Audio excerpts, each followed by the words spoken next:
Hi guys, let's have a tea time. This is Marmelata de Fruta Pineapple. Meron siyang pulp talaga ng pineapple. This is our jam brand, fruit jam brand po namin ito. Ito po ay our very own product. Yan po, makikita nyo guys. Meron siyang, ayan o. Yan.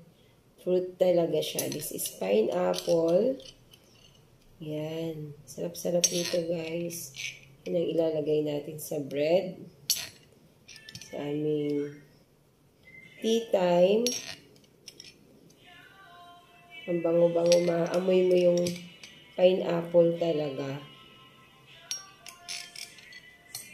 Yan. Lagay natin. Sarap to. May iba-iba kaming flavors. Merong blueberries, strawberry, mango, at saka itong pineapple. Sa pineapple yung gagamitin natin ngayon.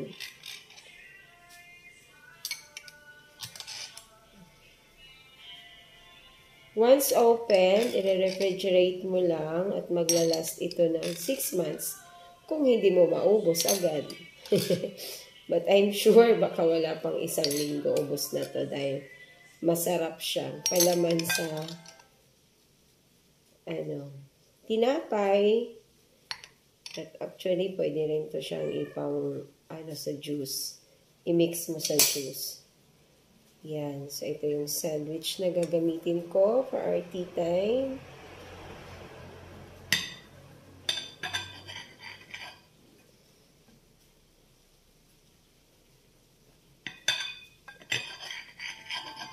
There. Ayan. Very yummy. Nakita nyo yan? May pulp ng pineapple. Kasi pineapple ito. Ayan. JLC's Marmelata de Fruta. JLC stands for Jane, Larry, and Carl's Marmelata de Fruta. So, may 4 fruits po kami. Strawberry, blueberries, pineapple, and mangoes. Yan.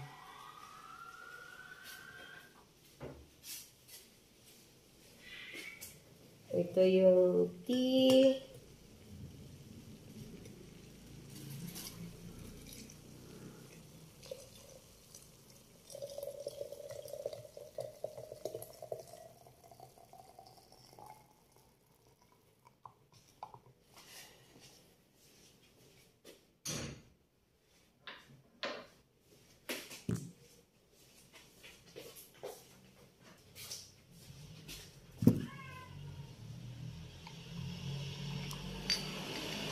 Actually, lahat masarap.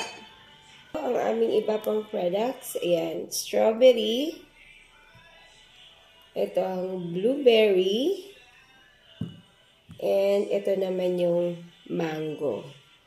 Drop your comments sa comment section if you want to order. Ito guys. At napakamura lang po ito. 130 lang po ito. 270 grams. 130 pesos lang po. Yan. So, let's enjoy tea time.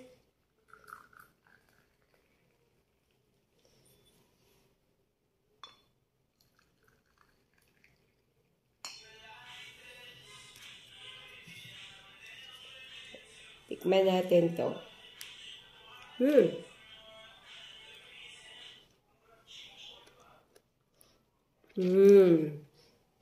Crunchy.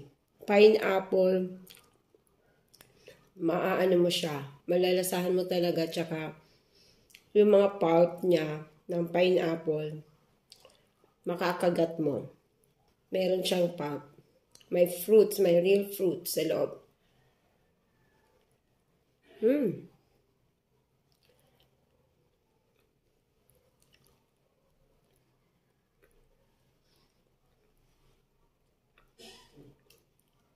Hmm.